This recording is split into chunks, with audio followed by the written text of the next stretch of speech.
हकीम सईद साहब, मोहतरम जनाब हकीम सईद साहब वो शख्स हैं जो अपनी ऑर्गेनाइजेशंस डेवलप करके वक्फ पाकिस्तान करके गए हैं। हकीम सईद साहब गवर्नर सिंध भी रह चुके हैं। हकीम सईद साहब की जो फिलॉसफी है लाइफ की वो रिवॉल्व करती है मोहब्बत पे। वो इंसानियत के साथ मोहब्बत करने वाले शख्स थे।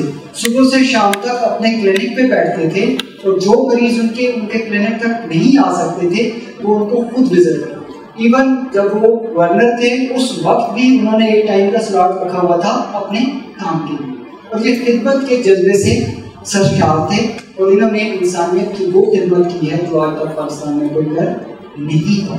इनका बिलीफ था ऑनेस्टी पे, दयानतदारी पे। ये अपने काम के साथ भी मुखलिस थे, अपनी मुल्क के साथ भी और अपनी कौम के साथ भी इखलास के साथ अपना आप इन्होंने सर्व किया। हकीम सईद साहब की जो इदारे हैं, अगर आप हमदर्द का नाम किस किस ने सुना है? नोनियाल पढ़ा होगा आप लोगों ने, किसी ने हमदर्द यूनिवर्सिटी से पढ़ा भी है।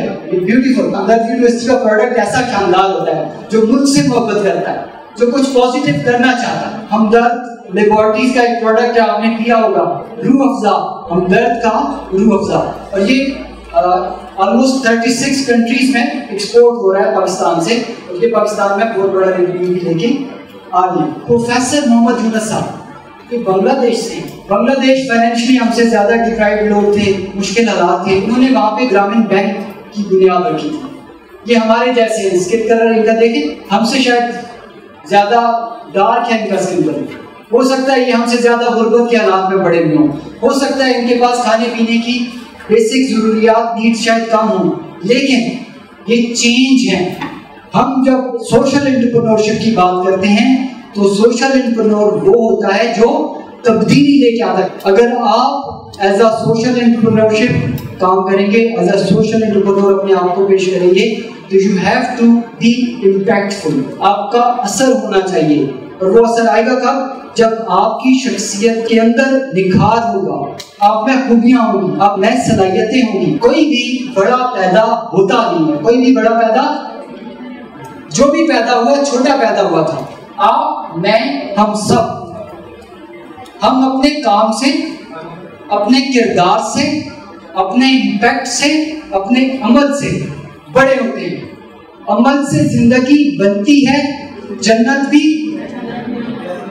कि खाकी अपनी फितरत में ना तो हम आग से बने ताकतवर जनाब के जैसे, और ना ही हम फरिश्ते हैं सिर्फ नूर, जिनसे कोई गलती नहीं होगी, जिनसे कोई कोताही नहीं होगी। ये कुछ खूबियां जो एंटरप्रेन्योर में होनी चाहिए, इनको आप डेवलप करें, इनको देख लें, इनको गूगल करें, इनको समझें, अंडरस्टैंड करें। मैं इन पे ज्यादा बात नहीं करूंगा, अगर हमारे पास वक्त होता तो हम इसको एक्सप्लोर भी करते। और फिर इनको डेवलप कैसे करेंगे? डेवलप करने के लिए यू गॉट एवरीथिंग। आपके पास इंटरनेट है, आपके पास टीचर्स हैं, आपके पास मेंटोर्स हैं, आपके पास किताबें हैं, लेकिन एक बंदा आपको चाहिए, एक शख्स आपको चाहिए जो इनको अडॉप्ट करे, अपनी पर्सनालिटी के अंदर इनकलकेट करे, अपनी जात के अंदर इनको एब्जॉर्ब करे। कोई 4, 5, 6 खूबियां आप आज से आइडेंटिफाई करें और उन पे काम शुरू कर दें। आप 3, 4, 6 महीने में अब अपने आप को उनमें बेस्ट पाएंगे, आप जबरदस्त हो जाएंगे, आप आउटस्टैंडिंग होंगे। लेकिन होंगे कब? जब आप उस पर काम करेंगे। तो फिर जब आप काम करेंगे तो एक वक्त ऐसा आएगा कि आपके साथ कोई मैच नहीं करेगा, आप अनमैचेबल बनेंगे। आप वो होंगे जिनके बारे में इकबाल फरमाते हैं, खुद ही पुकार बुलंद इतना कि हर तकदीर से पहले खुदा बंदे से खुद पूछे।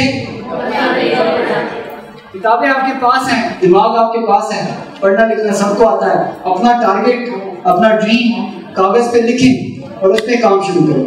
और हाँ, टीम भी बिल्ड कर सकते हैं आप, आसान है ना। अपने साथ वो लोग जोड़ें जिनके पास वो टैलेंट है या शेयर ड्रीम है।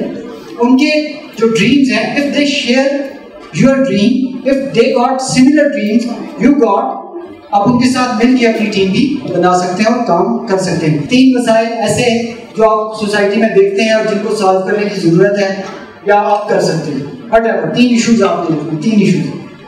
सोशल इम्पैक्ट होना चाहिए उनका। सोशल इम्पैक्ट मतलब गुर्बत खत्म हो जानी चाहिए उनसे, लोगों को एम्प्लॉयमेंट मिलनी चाहिए, लोगों को जॉब्स मिलनी चाहिए, या लोगों को खाने पीने की सहूलियात मिल जाए, साफ पीने का पानी मिल जाए, या आलूगी ख़त्म हो जाए, या क्या हो जाए, खुशहाली आ जाए, जो डिप्रेस्ड लोग हैं वो खुश रहना शुरू कर दें, या पोल्यूशन ख़त्म हो जाए, या मुल्क में दरख्त जो है वो काफ़ी ज़्यादा तादाद में हो जानी चाहिए, कुछ भी ऐसा मसला, गली की महल्ले की गंदगी ख़त्म हो जाए, जिन लोगों के पास रोज़गार नहीं है उनके लिए रोज़गार आ जाए, कुछ भी आप सोचें और तीन इश्यूज लिखते जाएं, जो लिख चुके हैं वो बता सकते हैं।